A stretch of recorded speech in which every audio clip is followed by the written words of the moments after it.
What's happened with the rise of the censorship industry is a total inversion of the idea of democracy itself. Democracy sort of draws its legitimacy from the idea that it is ruled by consent of the people being ruled. That is, it's not really being ruled by an overlord, because the government is actually just our will expressed by our consent with who we vote for.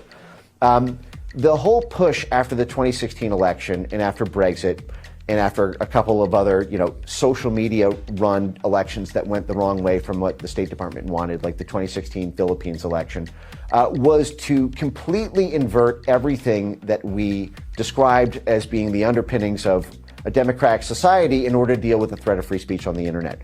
And what they essentially said is, we need to redefine democracy from being about the will of the voters to being about the sanctity of democratic institutions. And who are the democratic institutions? Oh, it's us.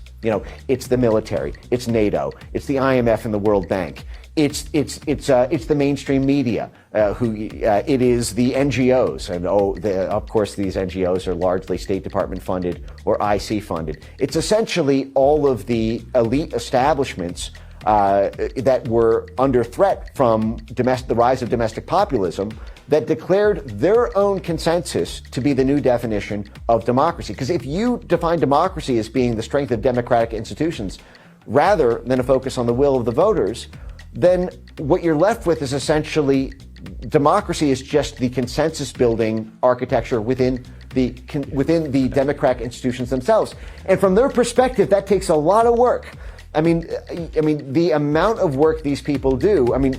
For example, we mentioned the Atlantic Council, which is one of these big coordinating mechanisms for the oil and gas industry in a region, for the finance and the JP Morgans and the BlackRocks in a region, for the NGOs in the region, for the media in the region. All of these need to reach a consensus, and that process takes a lot of time. It takes a lot of work and a lot of negotiation.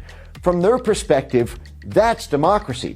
Democracy is getting the NGOs to agree with BlackRock, to agree with the Wall Street Journal, to agree with the community and activist groups who are onboarded with respect to a particular initiative. That is the difficult vote-building process from their perspective. If at the end of the day, a bunch of populist groups decide that they like a truck driver who's popular on TikTok more than the carefully constructed consensus of the NATO military brass, well, then from their perspective, that is now an attack on democracy.